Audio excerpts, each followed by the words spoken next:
El defensor del pueblo, Walter Gutiérrez, con nosotros. Defensor, buenas noches. ¿Cómo está usted? Bienvenido. Buenas noches, Jaime.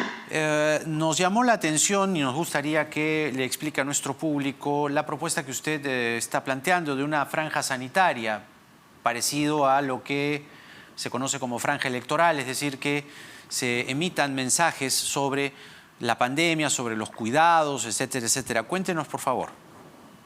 Bueno, lo que sucede es que temprano hemos señalado que vale la pena reconocer el esfuerzo que el gobierno está haciendo por ponernos al día en lo que se refiere a los contratos para poder acceder a la vacuna. Pero también es cierto que, que las vacunas van a llegar en cantidad importante, probablemente después del segundo semestre, lo que a su vez significa que durante el 2021 no vamos a tener la posibilidad de inmunizar a la población. Por lo tanto, hay varias medidas que tomar. Dos de ellas son: una, la distribución de mascarillas, porque esto es, digamos, con lo que contamos, es el mecanismo de defensa más eficiente. Por eso el proyecto de ley que presentamos plantea que el Estado se comprometa a distribuir mascarillas para la población más vulnerable, que estimamos es alrededor de 7 millones de personas en el país, lo cual plantea un desafío de entregar cerca de 70 millones de mascarillas durante todo el 2021. Y concurrentemente también implementar una franja sanitaria, porque uno de los serios problemas que venimos teniendo es un problema de comunicación respecto de los objetivos, planteamientos o políticas que quiere implementar el Estado. No es posible que una política pública pueda tener éxito si no se comunica bien la política pública, por tres razones. Primero, porque la comunicación implica poder articular al propio Estado, al propio Ejecutivo, articular también a los distintos niveles de gobierno, decirle a la población qué va a hacer el Estado y además pedirle a la población que se conduzca de determinada manera en relación a esa política pública, como puede ser, por ejemplo, el uso de mascarillas, o como puede ser, por ejemplo, difundir determinadas conductas o precauciones que hay que tener si se tuviera una persona infectada en la casa. Dicho sea de paso, de acuerdo a toda la información de la mayoría de expertos, cerca del 90% de las personas van a ser atendidas en casa, lo cual implica un esfuerzo enorme de difusión. En suma, el proyecto apunta a articular todo el esfuerzo mediático del país, todo el esfuerzo mediático del Estado, combinarlo con el esfuerzo privado y poder difundir, poder capacitar a la población para que se proteja, porque el año 2021, desafortunadamente, no vamos a lograr la inmunización de la sociedad.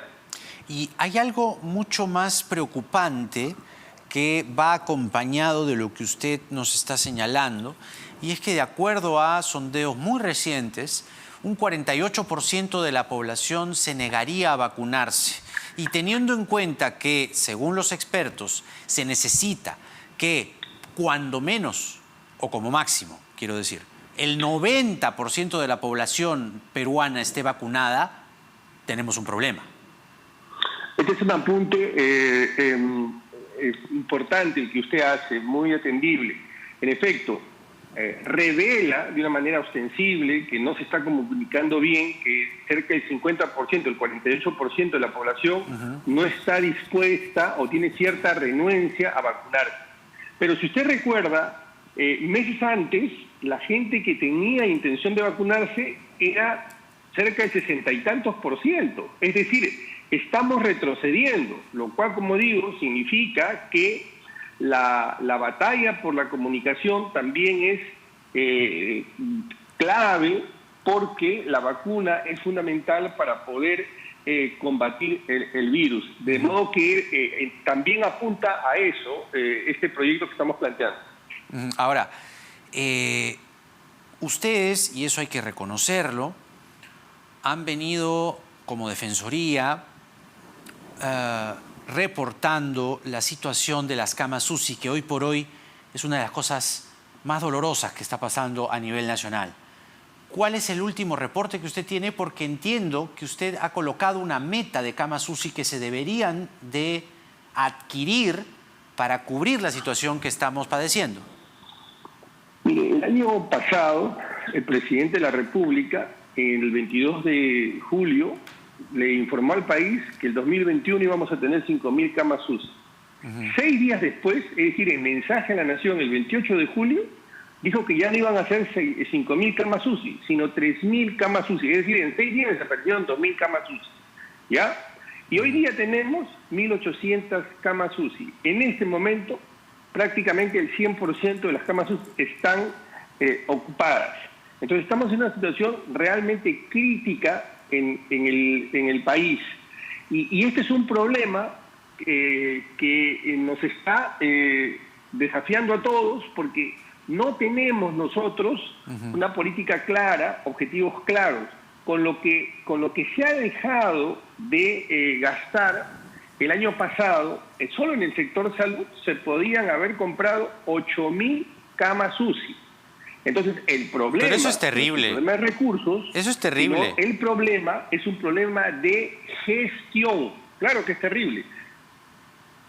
¡Qué barbaridad!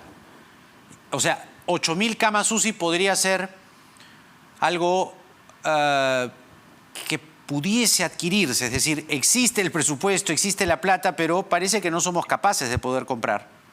Y no somos capaces porque, mire Jaime, de octubre a enero, que ha sido, digamos, dentro del marco de la crisis sanitaria, unos 4 meses de cierta, entre comillas, tranquilidad, podíamos nosotros haber hecho esfuerzos por mejorar el tema de los comedores, mejorar las ollas comunes, hacer un registro de las ollas comunes, hacer un esfuerzo de bancarización, comprar camas UCI. ¿Pero a qué nos dedicamos?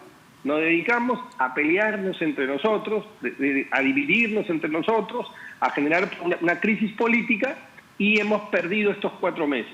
La posición de la Defensoría es que ahora tenemos que hacer frente a la segunda ola, pero evitar la tercera ola.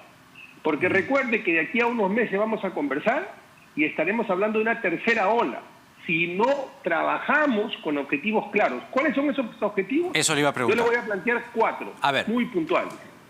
1, que la política de distribución de mascarillas se materialice lo más pronto posible. Mascarillas. Es decir, el reparto de 70 millones de mascarillas, porque es infinitamente más eficiente tener mascarillas que estar atendiendo a personas en camas UCI. 2, fortalecer los comedores populares y no esperar a última hora, como se está haciendo ahora, para surtirlos de recursos.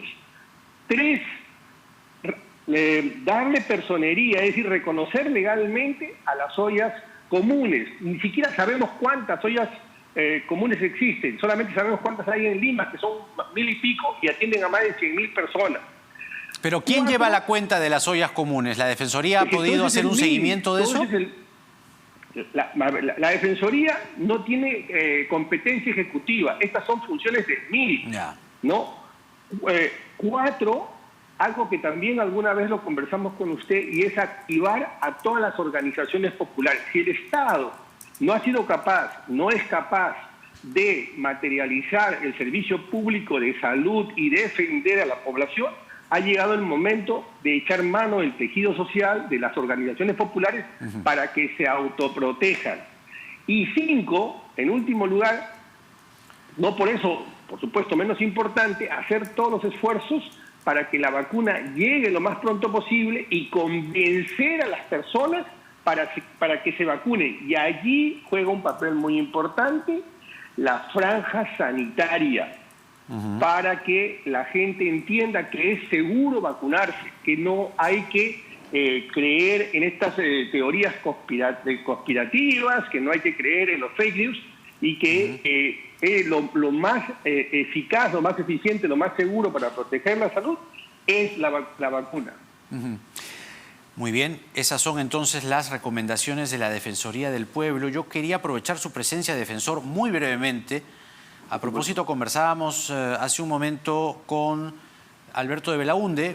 No es mi intención meterlo en el caso, pero él nos recordaba que tanto ustedes, la Coordinadora Nacional de Derechos Humanos, llevaba un registro de personas que no habían aparecido durante las marchas de noviembre, y recordó que ustedes como Defensoría llevaban también ese registro. ¿Eso era así? Es decir, durante un lapso de tiempo hubo personas que no estaban aparecidas, estaban temporalmente desaparecidas durante las marchas. Lo que sucede es que nos informaron a nosotros, hicieron algunas denuncias respecto de personas que en teoría estaban desaparecidas. Ajá. Nosotros hicimos todo un recorrido por comisarías y luego de varios días, algo más de una semana, sacamos un documento, un informe diciendo que no había ni una sola persona desaparecida. Ese fue el reporte final de la Defensoría respecto a estas denuncias que hubieron. Ni temporalmente. Bueno, eso de temporalmente, finalmente nosotros, como le digo, hemos tenido un registro final y si alguna persona ha tenido, digamos, una situación de haber sido detenido de una manera clandestina, eso nosotros hemos señalado que se investigue. No podemos calificar nosotros eso en este momento. Muy bien, era importante poder escuchar esto último. Gracias, defensor. Muy buenas Encantado. noches. Hasta luego. Claro. Walter Gutiérrez, defensor del pueblo, con nosotros. Algunas cosas que se nos quedaron pendientes.